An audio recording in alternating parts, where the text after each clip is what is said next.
পারা, 3 বার পড়বে 30 পারা, যাতে এই লোকগুলার দিলের আকাঙ্ক্ষা না থাইকা যায় যে জীবন পার হয়ে গেল, একটা কোরআনের খতম হতো আমার নাই, সওয়াব নাই। আল্লাহ বলে 3 বার পড়, ডেলি যদি 300 বার পড়স তাহলে 100 কোরআন খতমের সওয়াব ডেলি তোর আমল নামায় লাগতে থাকবে। ওয়ালাকাদ কাররামনা বনি আদম, মানুষ তোমাকে আমি শ্রেষ্ঠত্ব দিছি। শুধু একদিকে না, মানুষ সর্বদিকে সৃষ্টির সেরা। এরকম একটা দিক নাই যেই দিকে মানুষ সৃষ্টির সেরা না। মানুষ সর্বদিকে সৃষ্টির সেরা। কোন দিকটা নিবেন যেই দিকে মানুষ সৃষ্টির সেরা না? বিবেকের দিক দিয়া যদি নেন তো মানুষের মতো বিবেক আল্লাহ কাউকে দেন নাই। বুদ্ধির দিকে যদি দেখেন তো মানুষের মতো বুদ্ধি আল্লাহ কাউকে দেন নাই। যদি দিতেন তাহলে উন্নতির মাঝে আমাদের সাথে তাদেরও প্রতিযোগিতা চলতে থাকতো, কেননা সৃষ্টি তো আর কম না। উন্নতির দিকে মানুষের সাথে কেউ প্রতিযোগিতা করতে এই পর্যন্ত কোনো প্রাণী আসে নাই, আর কোনোদিন আসবে কিনা এটাও জানা নাই। তো বুদ্ধির দিক দিয়েও মানুষ সেরা, বিবেকের দিক দিয়েও মানুষ সেরা, বিদ্যার দিক দিয়েও মানুষ সেরা, গঠনগত দিক দিয়েও মানুষ সৃষ্টির সেরা। মানুষের মতো গঠন আল্লাহ কাউকে দেন নাই।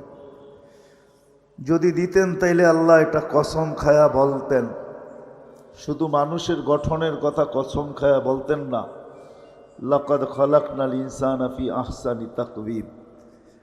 মানুষ গঠনের দিক দিয়েও সবচেয়ে সুন্দর।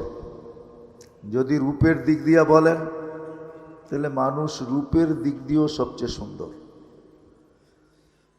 যদি তা না হইতো তাহলে মিশরের মেয়েদের কথা সত্য হতো। ইউসুফ আলাইহিস ইসলামের সৌন্দর্য দেখা বলছিলেন, মা হাসা লিল্লাহি হাদা বাশার, এটা মানুষ হইতেই পারে না। ইন হাদা ইল্লা মালাকুন কারীম, এটা ফেরেশতা হবে। কিন্তু আল্লাহর বুঝানোর বিষয় ছিল মানুষই এত সুন্দর হয়, ফেরেশতা এত সুন্দর হয় না। সত্য এটাই। আর কারণও আছে, ফেরেশতা 2টা অক্ষর দিয়ে অস্তিত্বে আসছে, কুন ফাকান। আল্লাহ বলছেন হয়ে যাও, তো হয়ে গেছে। কিন্তু মানুষকে আল্লাহ 2 অক্ষর দিয়ে অস্তিত্ব দেন নাই, কুদরতি হাত দিয়া দিছেন। সমগ্র সৃষ্টিকে আল্লাহ অস্তিত্ব দিছেন 6 দিনে, কমপ্লিট, সিত্তা ইয়াম কোরআন বলে। কিন্তু আমাদের প্রত্যেককে আল্লাহ অস্তিত্ব দিয়েছেন 10 মাস সময় নিয়ে। ঠিক না? না মিরপুরের মানুষ তাড়াতাড়ি চলে আসে না, সবাই 10 মাস সময় নিয়ে আসে। এরকম কোন দিক দেখাবো আমি আপনাদেরকে? সর্বদিকে বিদ্যার দিক দিয়ে মানুষের চেয়ে বিদ্বান আল্লাহ কাউকে বানান নাই, কোনো সৃষ্টিকেও না। ফেরেশতারা তো স্বীকারোক্তি দিছে, লা ইলমা লানা ইল্লা মা আল্লামতানা, অতটুক জানি যতটুক শিখাইছেন, এর চেয়ে বেশি জানার ক্ষমতা আমাদের নাই। কিন্তু মানুষ বিদ্যাসাগরও হইতে পারে, ঠিক না? নইলে বিদ্যাসাগর কেমনে লেখা হয় যে অমুক বিদ্যাসাগর? তাহলে কিভাবে ওলামারা লেখে বাহরুন লা শাতে আলা? এরকম বিদ্যার অধিকারী, সমুদ্র কিনারাবিহীন সমুদ্রের মতো বিদ্যার অধিকারী। তো মানুষকে আল্লাহ বিদ্যাও দিচ্ছেন সৃষ্টির ভিতরে সেরা।